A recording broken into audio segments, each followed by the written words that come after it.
자, 오늘도 몰랐던 이야기 들어가시기 전에 퀴즈 하나 풀고 가시죠. 자, 이 퀴즈입니다. 요새 캄차카 반도에서 화산이 폭발해서 이목이 집중되고 있죠. 그래서 백두산도 혹시나 분화가 촉발할까 노심초사하고 있는데요. 백두산 폭발로 땡땡이 멸망했다는 설이 있었다고 합니다. 자, 이 퀴즈 정답은 잠시 후 전문가들과 함께 풀어드리겠습니다. 지식충전 지금 시작합니다.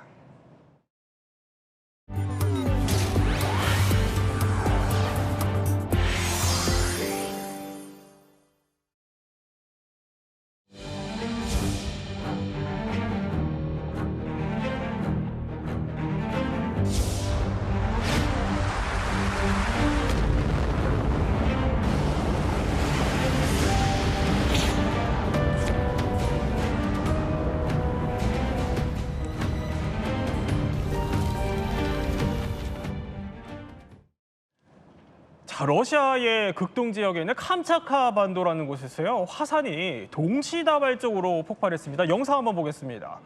자, 이 영상이요, 현지 시각 8월 2일자라고 합니다. 러시아의 캄차카 반도인데 저 희뿌연 연기가 아주 끊임없이 치솟고 있습니다. 바로 화산 폭발로 인한 화산재 기둥인데요. 그 높이만 무려 6,000m에 달하는 것으로 추정이 되고 있습니다. 자, 저렇게 또 다른 영상에서는요, 용암까지 흘러넘치는 모습도 포착이 됐고요. 아니, 굉장히 어마무시합니다, 이덕지 평론가. 그런데 이게 무려 600년 만에 폭발 현장이라고요? 네, 맞습니다. 러시아 캄차카 반도에 이제 화산들이 여러 개가 있는데 지금 영상에 보셨던 그 화산의 경우에는 최소한 450년에서 600년 전에 마지막으로 분할을 하고 잘 자고 있었어요. 네. 그런데 어떤 이유로 분할을 했고요. 무서운 것은 그것뿐만 아니라 다른 화산들이 또 연쇄적으로 계속 분할했습니다. 예. 지금까지는 7개의 화산이 분할을 한 걸로 알려져 있고 이후에 계속될지도 모른다는 우려가 있습니다. 그렇군요. 아니, 저 화산재 때문에 지금 한국행 비행기도 막 우회 중이다 이런 얘기들이 들리거든요. 그러면 일단 화산 폭발로 인한 피해는 어느 정도입니까? 캄차카 반도는 사람이 그렇게 많이 살지 않으니까 예. 그 부분에 대한 경제적인 손실보다도 지금 같은 경우에 아이슬란드에서 화산이 폭발했을 때 유럽에서 미국으로 한 비행기 노선들이 좀 멈추지 않았었습니까? 이번에도 마찬가지입니다. 근데 사실 비행기가 이제 미국에서 우리나라로 올 때 저 근방을 지나가게 되는데 저 화산재는 동쪽으로 가고 있잖아요. 네. 그런데 이걸 뚫고 가는 게 어려워서라기보다는 비행기가 이런 항공기들이 태평양을 건널 때는 좀 안전 수칙들이 있습니다. 비상 착륙을 해야 되고 승무원들의 어떤 시간 보장을 해줘야 되고 여러 가지 네. 문제 때문에 다른 곳을 우회하는 경로들이 지금 고려되고 있거든요. 그 말은 사실 직접적인 피해라기보다는 이런 예. 경제적인 피해가 있다라고 말씀드릴 수 있을 것 같습니다. 그런데요, 이렇게 화산이 폭발하기 전에 전조 증상이 있었다고 합니다. 영상으로 한번 볼까요? 자, 보면요, 이게 화산 폭발 사흘 전에 러시아인데요. 저렇게 강진이 막 있으면서 도로 위에 차량들도 옆으로 심하게 흔들리는 모습 지금 보여드리고 있습니다. 건물에 파편도 쏟아지고요. 시민들이 이렇게 비명을 지르면서 급히 대피하기도 합니다. 집이 흔들리고 마트에 저렇게 음료들은 쏟아지고요. 게다가 최대 4m의 저렇게 초대형 쓰나미까지 바닷가로 몰려오면서 배가 부서지고 또 시민들이 소리를 지르면서 도망가는 모습들도 포착이 됐습니다. 자, 저 강진이 그러니까 사흘 전에 있었다는 거거든요, 홍태균 교수님. 그럼 이게 화산 폭발이 있기 전에 전조 증상으로 볼 수 있는 겁니까? 네, 전조 현상이라 볼 수도 있고요. 저게 원인일지도 모릅니다. 실제로는 그 지진과 화산은 서로 연관관계가 있어서요. 예. 큰 지진이 발생하면 인접한 화산의 활동이 가속화되거나 또 화산이 발생하면은 지진이 또 발생하기도 하거든요. 이번에 이제 캄차카 반도에서 발생한 지진 같은 경우에는 네. 규모가 8.8로 1900년 이후로 발생한 지진 가운데는 역대 6번째로 큰 아주 대형 지진입니다. 이렇게 큰 지진이 발생하게 되면 캄차카 반도뿐만 아니라 알류산 열도를 따라서 많은 화산들이 있는데요. 네. 그 화산에 굉장히 강한 자극을 주게 됩니다. 이 큰 지진이 발생하면 강력한 지진파가 발생을 하게 되고요. 예. 이 지진파는 빠르게 퍼져나가게 되는데 이 마그마방을 통과하게 될 때 마그마방에 심한 압력을 주게 되고요. 네. 이 압력을 가하게 받게 되는 이 마그마방 내에서는 압력 증가로 인해서 기포가 만들어지고 그 기포가 만들어지면서 상승하면서 화산 폭발로 연결이 되거든요. 네. 마치 우리가 그 우유곽 안에 들어있는 우유를 생각하시면요. 그 우유를 심하게 흔들게 되면은 예. 우유곽 안에 거품이 많이 생기고 우유곽이 팽창하는 거를 생각하실 수 있는데요. 네네. 마치 지진파가 이 마그마방을 통과하게 되면은 우유곽을 흔드는 현상과 똑같은 일이 벌어지게 됩니다. 그 결과로 이 캄차카 반도에 연이어서 이 화산 폭발이 이뤄졌는데 이런 일이 이번만은 아니고요. 네. 2011년도 동일본 대지진 때도 그렇고 2004년도 수마트라 대지진 때도 비슷한 일들이 있었습니다. 아, 그랬군요.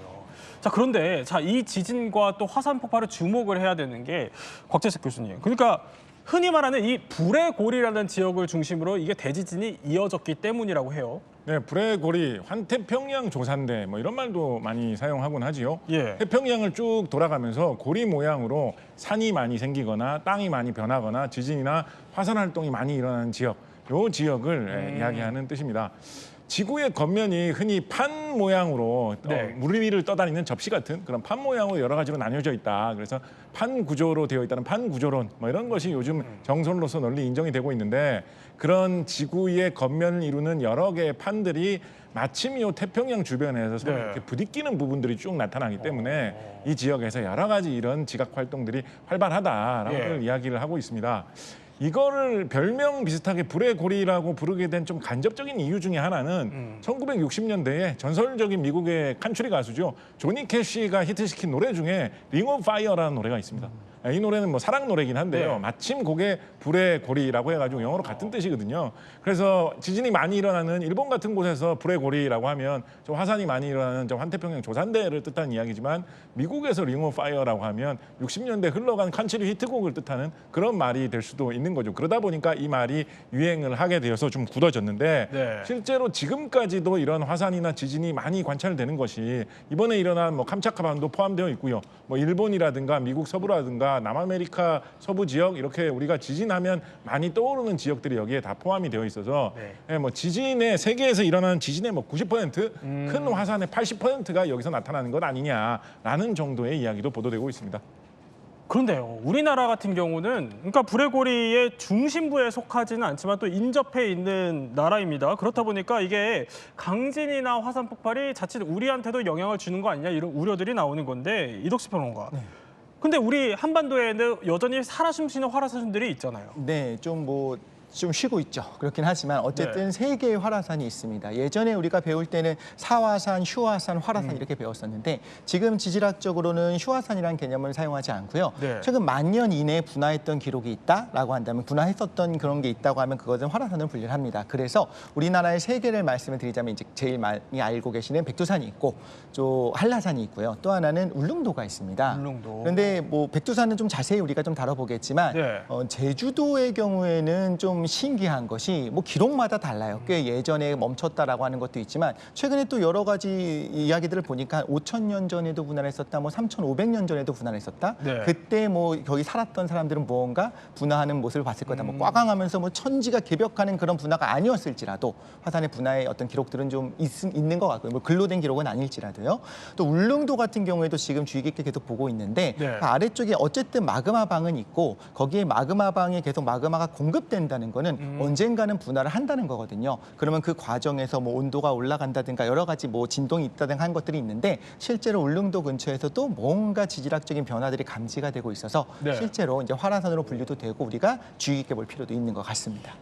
자, 그런데 뭐 여러 가지 얘기를 해봤지만 백두산이 어떻게 보면 가장 잘 알려진 화라산이 아닌가 싶어요. 근데 이게 2025년, 그러니까 올해예요.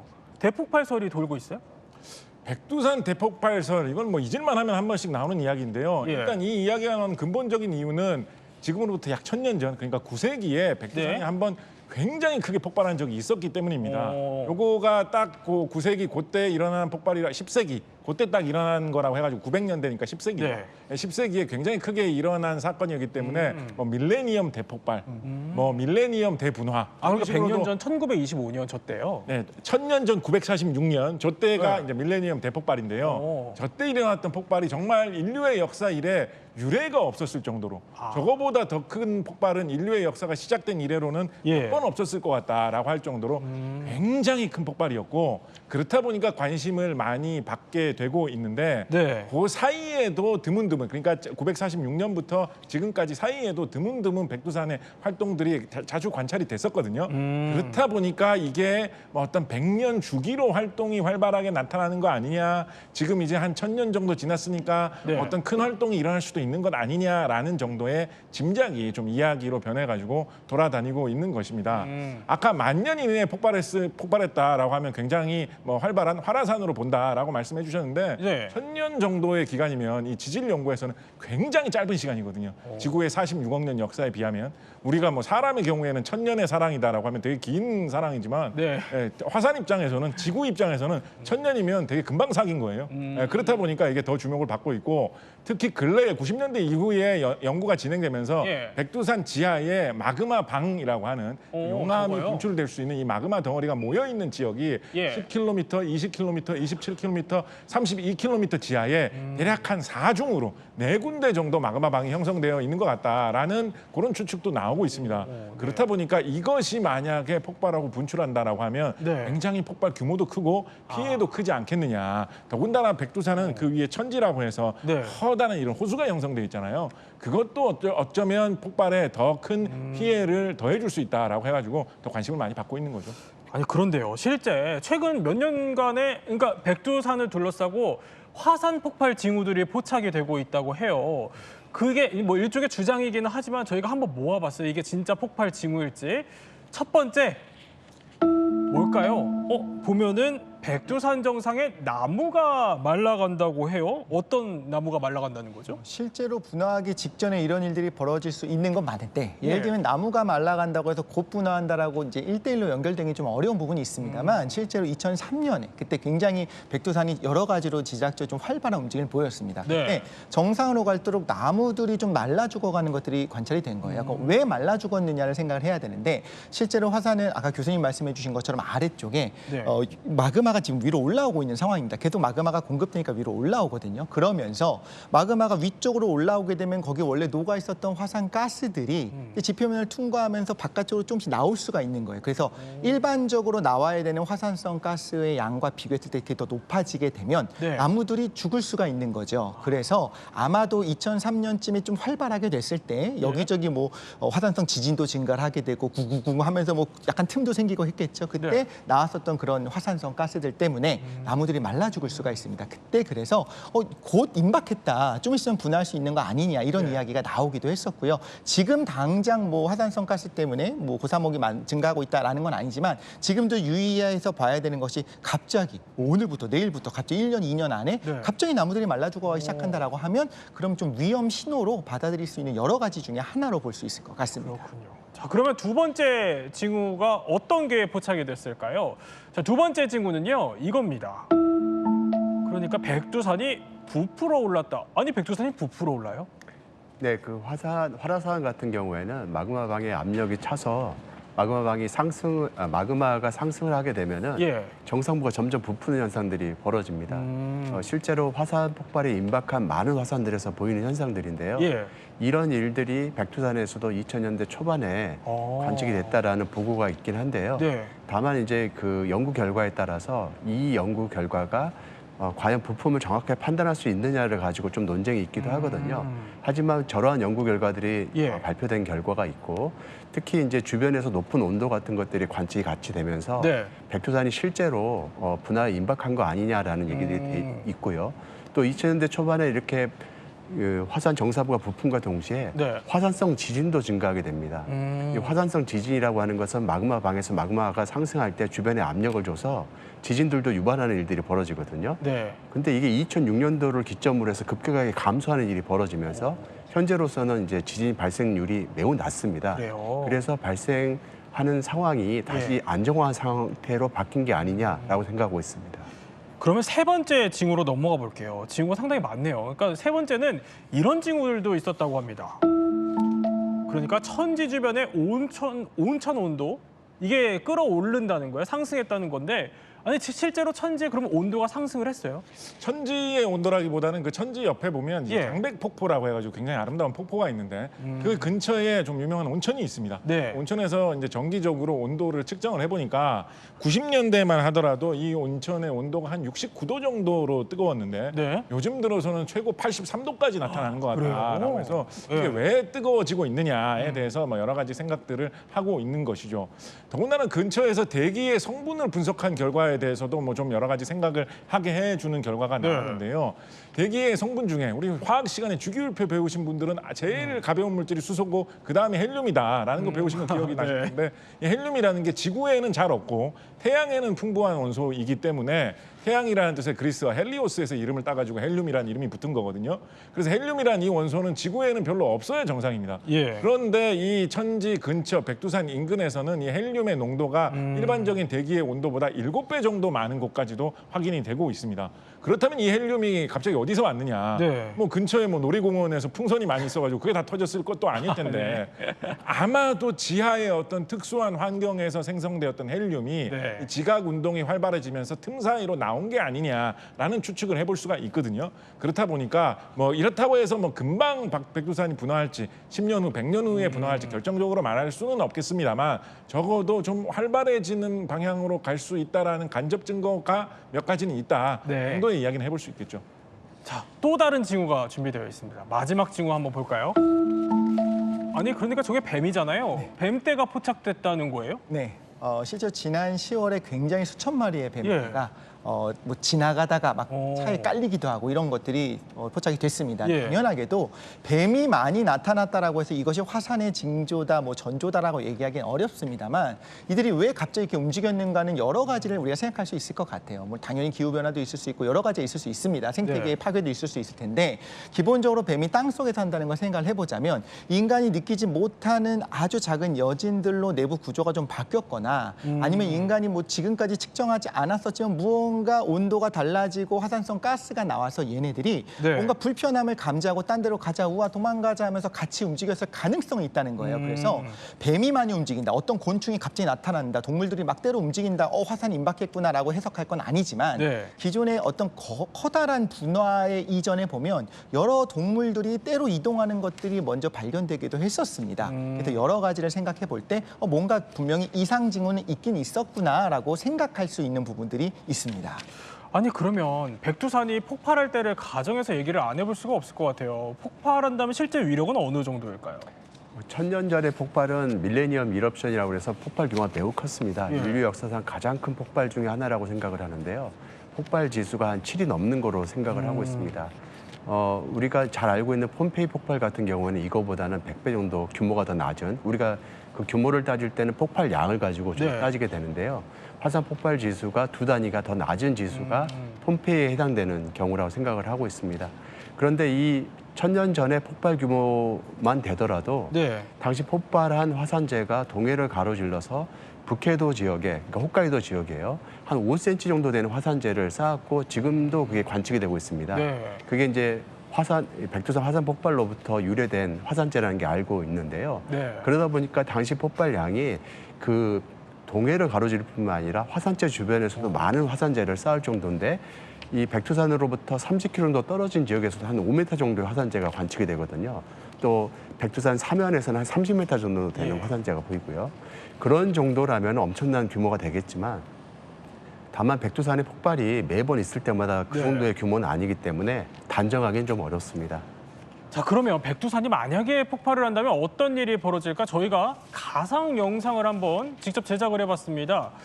자, 영상 한번 볼게요. 보면요, 저렇게 초대형 분화를 일으키면 하늘 높이 화산재 기둥이 솟아오르고요. 천지의 물 수십억 톤이 한순간에 쏟아져서 저렇게 화산성 홍수를 만들 수 있다고 합니다.